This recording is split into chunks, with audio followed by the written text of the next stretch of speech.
So what are you thankful for? You'd think that'd be an easy question to answer. Yet, how often does the speed of life blind us?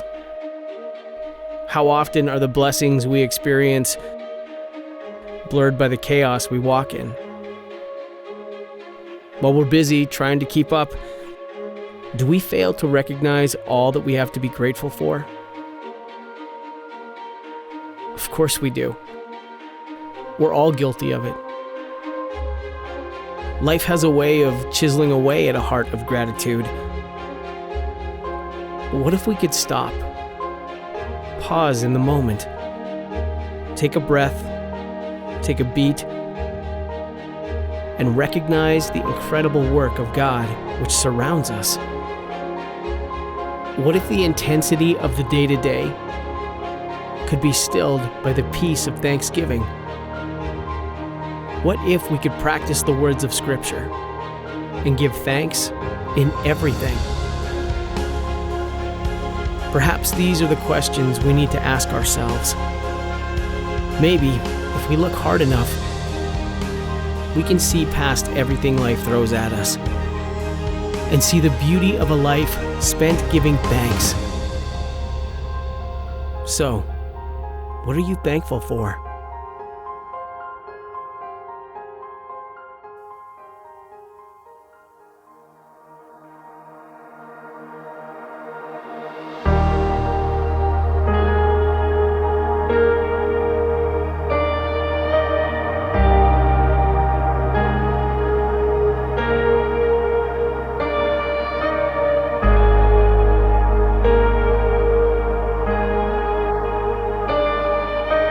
I just wanna speak the name of Jesus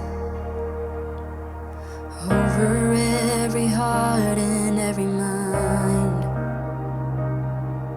'Cause I know there is peace within your presence. I speak Jesus.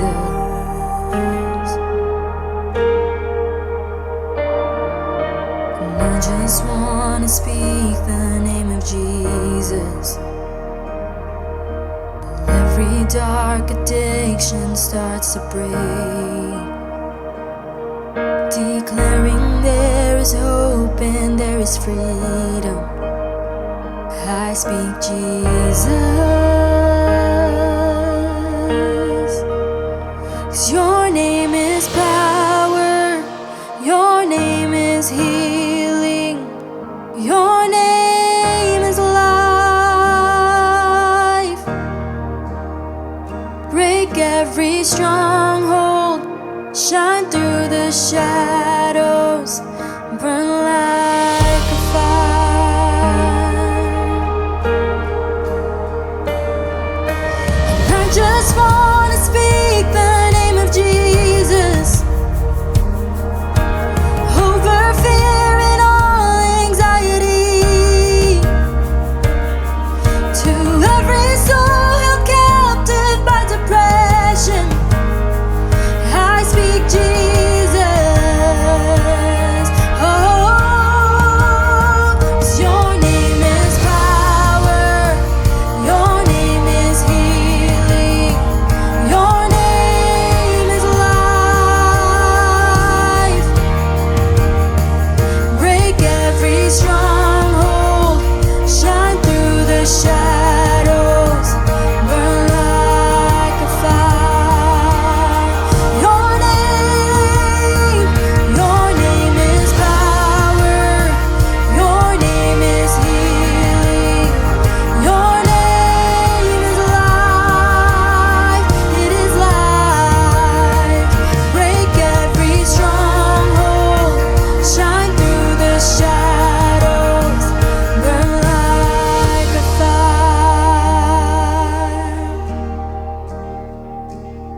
Shout Jesus from the mountains, Jesus in the streets, Jesus in the darkness over every enemy. Jesus for my family, I speak the holy name, Jesus. Oh, shout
Jesus over every heart and every mind. 'Cause I know there is peace within your presence. I speak Jesus.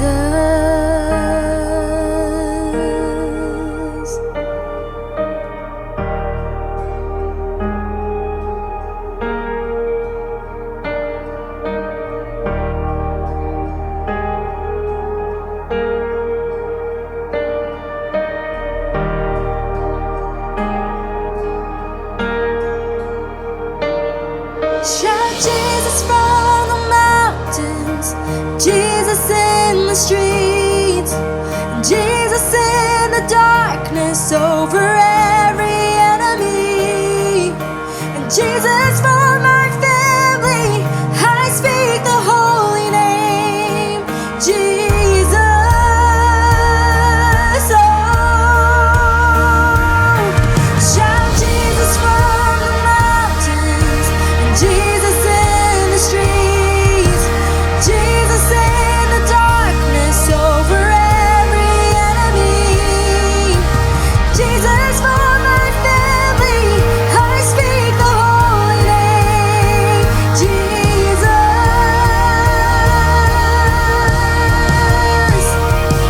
Shout Jesus from the mountains, Jesus in the streets, Jesus in the darkness over every enemy, Jesus for my family. I speak the holy name, Jesus.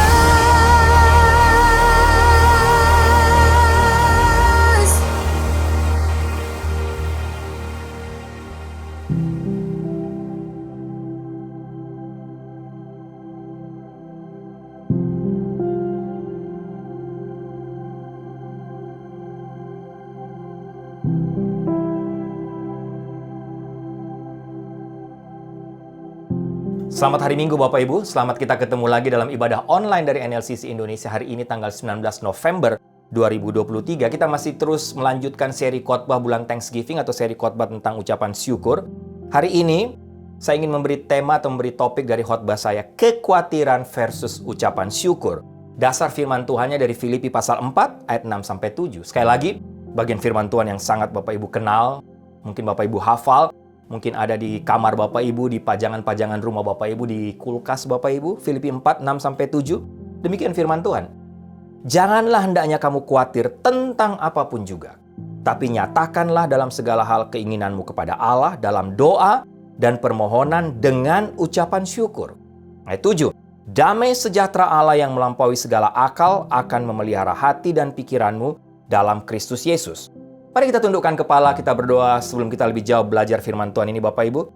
Tuhan, kami bersyukur, terima kasih karena hari ini kami ada waktu lagi untuk beribadah, memuji, menyembah-Mu, tapi terlebih lagi kami ada waktu untuk duduk diam di sekitar firman-Mu, mendengarkan suara-Mu melalui kebenaran firman Tuhan hari ini.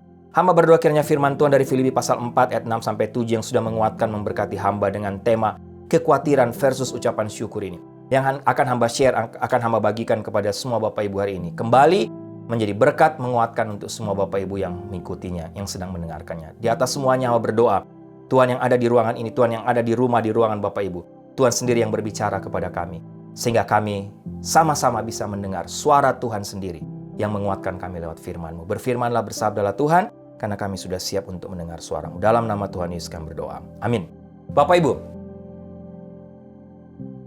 saya yakin kita semua percaya atau kita tahu bahwa bicara soal kekhawatiran ini adalah hal yang sangat familiar dalam hidup kita sehari-hari sebagai manusia. Ya. Di Amerika saja atau di banyak kota besar, boleh dikatakan anak-anak zaman sekarang itu tumbuh dengan kekhawatiran karena perpisahan. Apa maksudnya atau kenapa? Kedua orang tua mereka, apalagi di kota besar ya, di sini harus bekerja agar semua kebutuhan keluarga bisa tercukupi. Tidak mungkin kalau hanya satu saja ayah saja yang kerja dan ibu tinggal di rumah atau sebaliknya.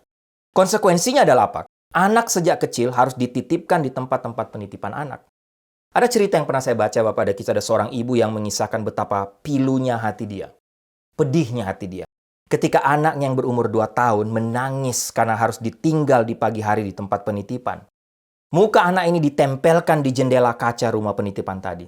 Bapak Ibu, Ibu ini cerita. Sampai sore ketika dia datang untuk menjemput anak itu, anaknya masih di situ menempelkan mukanya di jendela kaca rumah itu. Kisah yang sangat menyedihkan. Tapi ini adalah perasaan yang familiar yang terjadi di depan mata kita tiap hari, Bapak Ibu. Kekhawatiran bisa menimpa siapa saja, tidak pandang bulu, tua, muda, anak kecil, lansia, orang kaya, orang miskin, orang yang mengenal Tuhan atau tidak. Kekhawatiran yang meresahkan yang dalam beberapa kasus dapat mengalihkan perhatian kita dan dalam kasus lain melumpuhkan kita. Pengulangan mental yang tidak sehat ini tidak hanya sekali, tapi berulang-ulang, berlanjut. Upaya sia-sia untuk mendapatkan kendali atas apa yang kita ketahui yang berada di luar kendali kita. Seorang penulis pernah berkata bahwa rasa cemas adalah memikul beban masa depan diri sendiri. Tapi, seperti yang Yesus katakan sekali lagi dalam Matius 6 ayat 27, siapakah di antara kamu yang karena rasa kekhawatirannya dapat menambah sehasta saja pada jalan hidupnya? Psikolog masa kini melihat kecemasan sebagai masalah mendasar dari satu bentuk penyakit mental yang paling umum di masyarakat sekarang. Paling tidak di Amerika, Bapak Ibu, atau di kota besar saya katakan tadi. Apa yang diberi label gangguan kecemasan mempengaruhi lebih dari 20% populasi Amerika. Itu berarti lebih dari 60-an juta orang di negara ini mengalami yang namanya kecemasan, anxiety, penyakit mental ini. Kita semua tahu bagaimana rasanya khawatir dan kita tahu ini tidak sehat. Kita juga semua tahu harga yang harus kita bayar. Bahkan orang lain sekitar kita harus membayarnya. Karena apa? Karena rasa cemas, karena rasa kekhawatiran kita. Tapi Bapak Ibu, pagi hari ini Tuhan ingin memberi semangat kepada kita. Paling tidak sudah memberi semangat kepada saya terlebih dahulu yang saya ingin juga membagikan kepada Bapak Ibu. Tuhan ingin berbicara dengan kita semua sekarang ini, saat ini ketika kita sedang berada dalam kondisi cemas, khawatir. Apakah ini masalah baru? Sama sekali tidak. Firman Tuhan telah berbicara mengenai masalah kecemasan ribuan tahun yang lalu. Termasuk bagian firman Tuhan yang saya baca tadi, yang kita sama-sama baca dari Filipi pasal 4 tadi. Nah, Bapak Ibu, ada beberapa kebenaran dari bagian firman Tuhan ini kalau Bapak Ibu baca, yang kalau kita renungkan, kita pelajari sama-sama, akan memberikan kekuatan untuk kita. Yang pertama, firman Tuhan katakan apa? Kebenaran pertama atau firman Tuhan pertama yang Tuhan sampaikan kepada kita. Janganlah hendaknya kamu khawatir. Yang pasti di sini Rasul Paulus menuliskan ini sebagai kata-kata penghiburan, bukan kata-kata ancaman atau hukuman. Janganlah hendaknya kamu khawatir. Ayat 6a, dalam bahasa Yunani kata khawatir diterjemahkan dengan kata terganggu, khususnya dalam Filipi pasal 4 ini, yang selanjutnya menggambarkan betapa besarnya kekuatan yang lahir dari pikiran yang cemas tadi. Kekhawatiran atau kecemasan memperbesar masalah kita dan mengecilkan pandangan kita terhadap Tuhan. Sekali lagi, kekhawatiran selalu membawa kita untuk memperbesar masalah, tapi pada saat bersamaan mengecilkan Tuhan. Mengecilkan siapa Tuhan. Hal ini menghalangi kita untuk melihat kuasa dan kedaulatan Tuhan tentunya di tengah semua situasi ini. Paulus sendiri memiliki banyak hal untuk dikhawatirkan. Di sini Paulus semacam mengibarkan semacam bendera peringatan. Kenapa? Karena dia tahu bahwa kekhawatiran atau kecemasan dapat membawa kita ke jalan berbahaya yang mengarah pada ketakutan yang salah. Apa itu? Keraguan akan kebaikan Tuhan. Keraguan akan kuasa Tuhan. Dan akhirnya membuat apa? Kita down, kita putus asa, kita hopeless, rasanya tidak ada harapan. Nah, ketika kita cemas, pikiran kita dimonopoli oleh kekhawatiran dan bukannya dikuasai oleh Tuhan dan apa yang Tuhan mampu lakukan dalam hidup kita.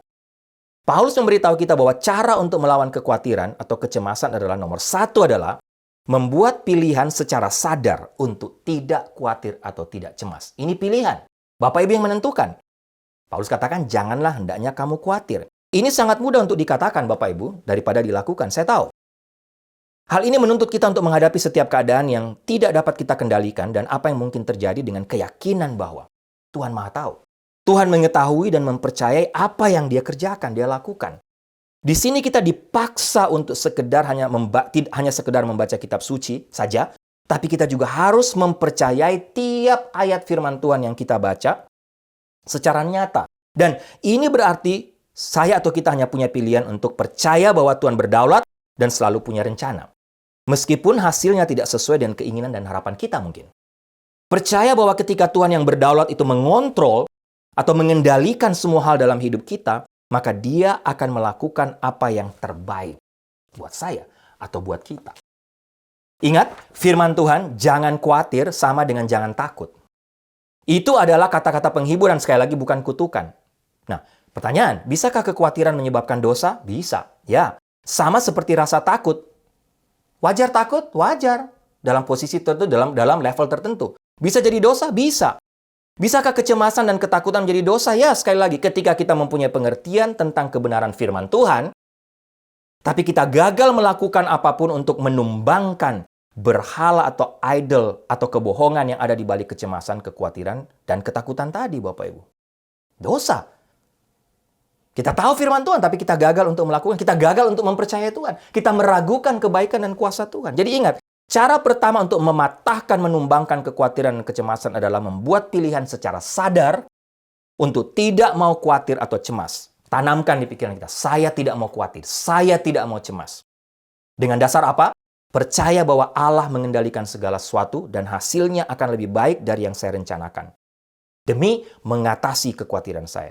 Sekarang, bagaimana cara berikut untuk menumbangkan kekhawatiran menurut Filipi pasal 4, 6, 7 tadi? Yang kedua, sampai pada kebenaran kedua, berdoalah. Ayat 6b, tetapi nyatakanlah dalam segala hal keinginanmu kepada Allah dalam doa dan permohonan dengan ucapan syukur. Bapak Ibu, hal berikut yang Rasul Paulus sarankan untuk menumbangkan kekhawatiran adalah berdoa dengan ucapan syukur.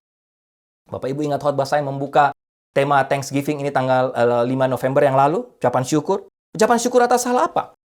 Sekali lagi, bersyukur atas hal-hal yang kita khawatirkan. Dalam Roma pasal 4, 20-21, Paulus katakan apa? Tetapi terhadap janji Allah, ia tidak bimbang karena ketidakpercayaannya. Malah ia diperkuat dalam imannya dan ia memuliakan Allah. Ayat 21, dengan penuh keyakinan bahwa Allah berkuasa untuk melaksanakan apa yang telah ia janjikan. Paulus sedang bercerita tentang Abraham di sini. Ketika Abraham memuliakan Allah, ketika Abraham mengucap syukur atas kebaikannya, Abraham belum menerima janji Tuhan, Bapak Ibu. Ingat cerita ini?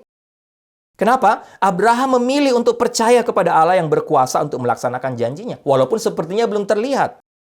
Dan bukan membiarkan kekhawatiran menguasai hatinya. Wah, bagaimana ya nanti ke depan? Apa saya bisa sampai kepada tujuan itu? Oh, saya tidak tahu apa-apa ke depan. Tidak. Itulah tindakan iman. Dengan menaikkan doa, membawa kekhawatiran kita yang membebani hati kita kepada Tuhan dengan sikap hati penuh ucapan syukur. Pada saat itulah kita sedang melepaskan kehendak diri sendiri demi kehendak Tuhan. Kita sedang melepaskan kendali. Diri kita sendiri merasa bisa mengendalikan, tapi kita melepaskan kendali itu kepada Tuhan yang berdaulat. Saya percaya Tuhan ingin kita semua meminta apa yang kita inginkan sambil percaya bahwa Dialah yang maha mengetahui, tapi Dia juga maha kuasa. Paulus bisa berdoa dalam rasa syukur karena dia belajar bagaimana berserah kepada kehendak Tuhan yang sempurna atas tiap-tiap keinginannya. Bapak Ibu, apa hasil yang kita peroleh ketika kita berdoa dengan ucapan syukur? Ketika kita memilih untuk melakukan hal ini, kita dapat mengalami damai sejahtera yang Paulus gambarkan dalam Filipi pasal 4 ayat 7. Dan damai sejahtera Allah yang melampaui segala akal akan menjaga hati dan pikiranmu dalam Kristus Yesus. Saat kita berdoa, kita memohon dan bersyukur kepada Tuhan, kita mampu menutup pintu kecemasan dan membuka pintu kedamaian. Kedamaian ini memungkinkan kita untuk fokus kepada Tuhan daripada mengkhawatirkan masa depan. Dengan memilih untuk tidak cemas, kita menemukan kedamaian yang tidak bergantung pada hasil yang terkendali, tapi berasal dari Tuhan yang mengendalikan segala sesuatu. Ayat 7 jelas, damai sejahtera Allah yang melampaui segala akal akan menjaga, dalam bahasa Inggris dipakai kata guard, menjaga hati kita dan pikiran kita dalam Kristus Yesus. Meskipun tidak dapat dijelaskan kedamaian ini, Bapak Ibu, tapi ini sesuatu yang nyata bagi anak-anak Tuhan. Paulus memberitahu kita bahwa jika kita ingin mendapatkan kedamaian itu, kita harus menyampaikan, mengungkapkan kekhawatiran kita kepada Tuhan dalam apa? Dalam doa. Doa yang seperti apa? Ucapan syukur. Sekali lagi Bapak Ibu ingat khotbah saya 2 minggu yang lalu. Damai sejahtera ilahi itu akan menjaga hati kita dan pikiran kita dalam Kristus Yesus. Istilah Yunani untuk penjaga adalah semacam istilah yang diambil dari istilah militer yang menggambarkan prajurit yang menjaga kota dari serangan musuh. Tampaknya di sini ada semacam ironi yang disengaja. Kedamaian Tuhan menjaga hati dan pikiran kita agar kita dapat memperoleh kedamaian dari kekhawatiran kita. Inilah kedamaian yang saya pelajari, Bapak Ibu, dari bagian firman Tuhan ini. Semacam kedamaian yang dengan sengaja untuk diterima. Meskipun dunia, keadaan di sekeliling kita, kehidupan orang-orang yang kita cintai mungkin tidak berubah. Tapi saya belajar, atau kita harus belajar mempercayai Tuhan dengan hal-hal yang tidak dapat saya kendalikan.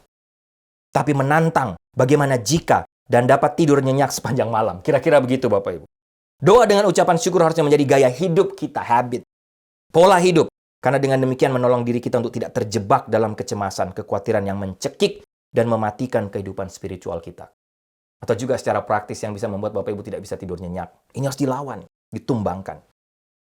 Bapak Ibu, saya ingat satu cerita. Suatu hari ada dua laki-laki sedang berjalan melewati ladang ketika mereka melihat ada seekor banteng yang sedang ngamuk, yang sedang marah.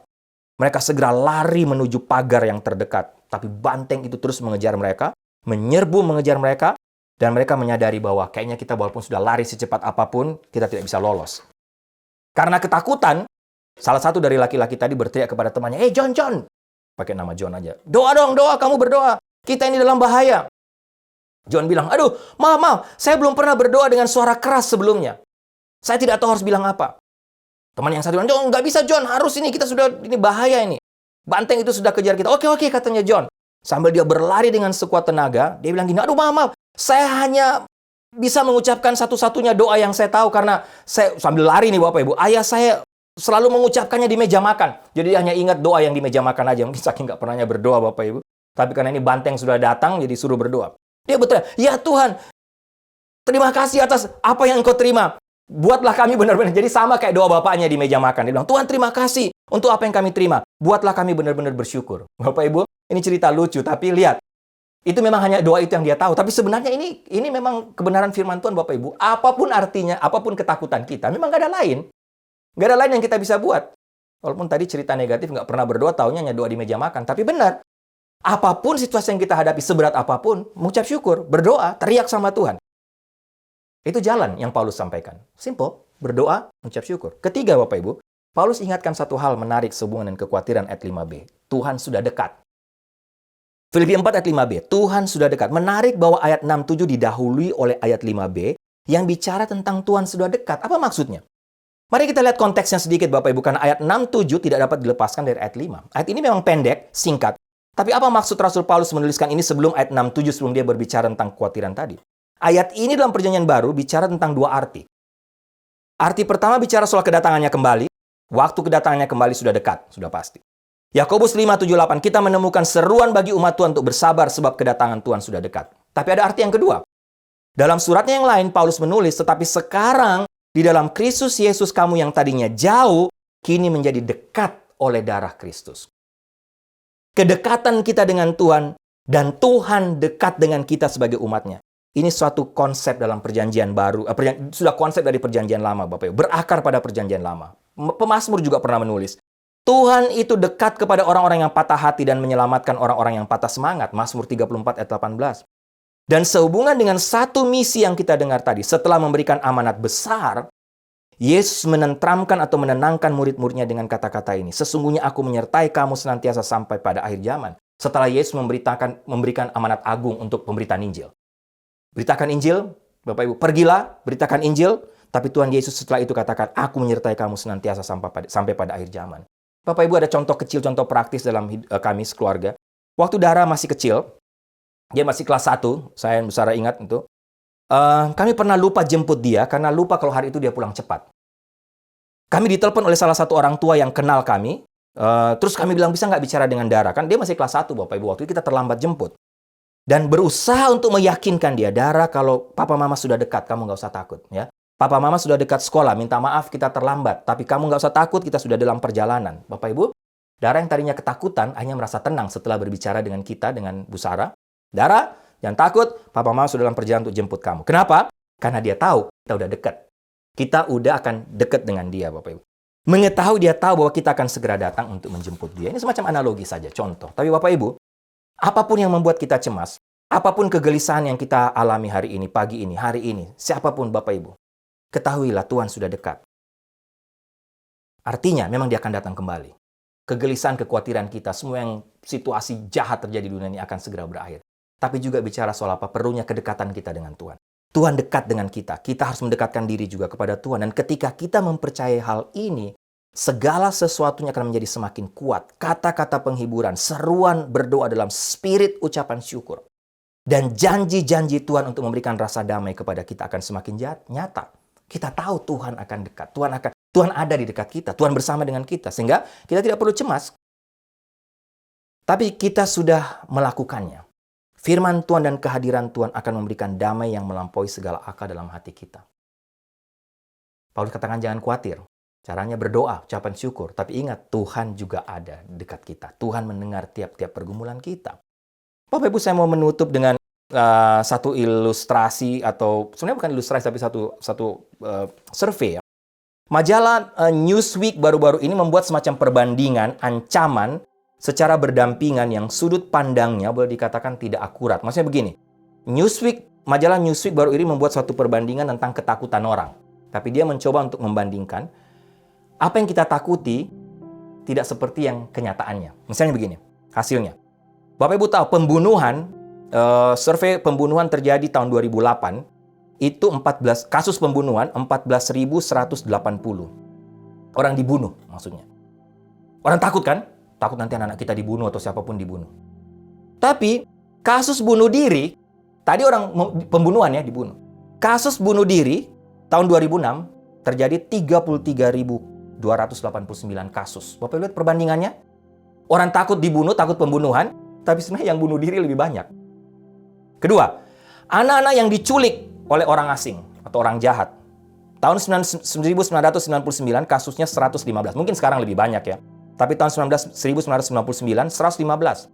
Tapi anak-anak yang tenggelam di kolam renang, 288. Nah, kalau ditanya, mana lebih kita takut? Anak-anak tenggelam di kolam atau diculik orang? Biasanya kita lebih takut diculik orang. Tapi lihat, kasusnya lebih banyak yang tenggelam di kolam. Pencurian, 2,2 juta kasus. Barang, maksudnya pencurian perampokan barang. Tapi pencurian identitas, kartu kredit, atau lewat kita punya email macam-macam Bapak Ibu, 8,3 juta. Banyak orang lebih takut barangnya dicuri, rumahnya dirampok. Tapi penculikan identitas dalam dunia maya terjadi 8,3 juta. Serangan ikan hiu, 28 kasus. Orang digigit anjing, 4,5 juta. Bapak Ibu lihat? Serangan ikan hiu orang takut kan? Pasti takut kalau ini sama hiu. 28 kasus saja. Tapi yang digigit anjing, 4,5 juta. Itu gigit anjing. Saya dulu pernah digigit ayam, saya takut sama ayam, Bapak. Saya lebih takut digigit ayam daripada anjing. Karena saya juga pernah digigit ayam. Nah, orang mungkin tidak takut ayam, tapi saya nggak tahu berapa kasusnya tuh kalau orang digigit. Orang Amerika yang tewas dalam serangan teroris di seluruh dunia, Bapak Ibu tahu berapa? 33 orang. Tapi orang Amerika yang meninggal karena flu season, flu. Bapak Ibu tahu berapa? Lihat, teroris 33 orang yang meninggal karena flu, 36.171 kasus kira-kira.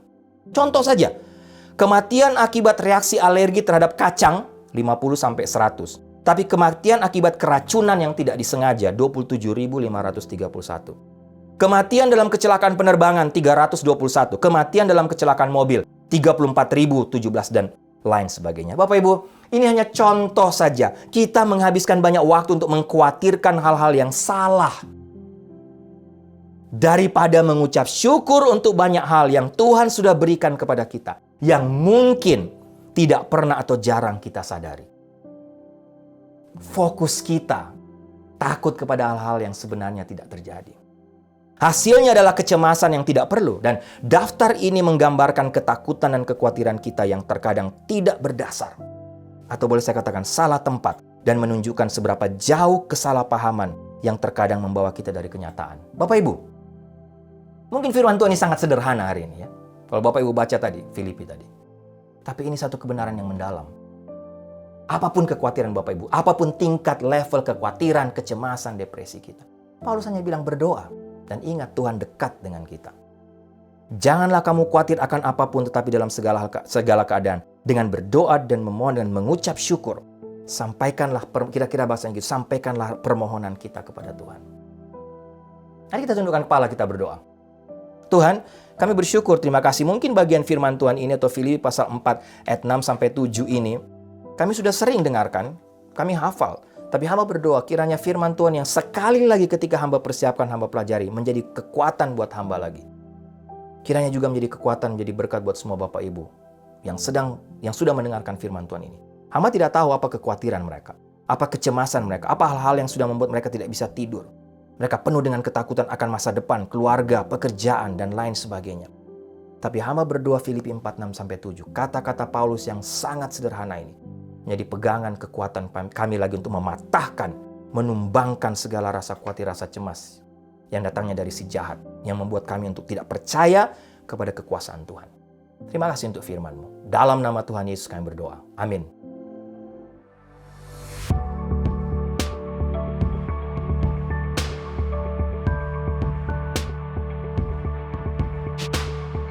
Bapak Ibu, doa saya kita semua diberkati lagi, dikuatkan lagi oleh bagian firman Tuhan ini yang sudah sering kita dengar. Yang mungkin sederhana, tapi saya percaya ini satu kebenaran yang sangat mendalam dari Rasul Paulus. Jangan lupa, tidak gampang untuk kita bisa menang dari kekhawatiran kita. Tapi kiranya firman Tuhan ini, Roh Kudus terus meneruskan kepada Bapak Ibu. Ya, jemaat yang kekasih, tundukkanlah kepalamu, arahkanlah hatimu kepada Tuhan, dan terimalah berkat Tuhan.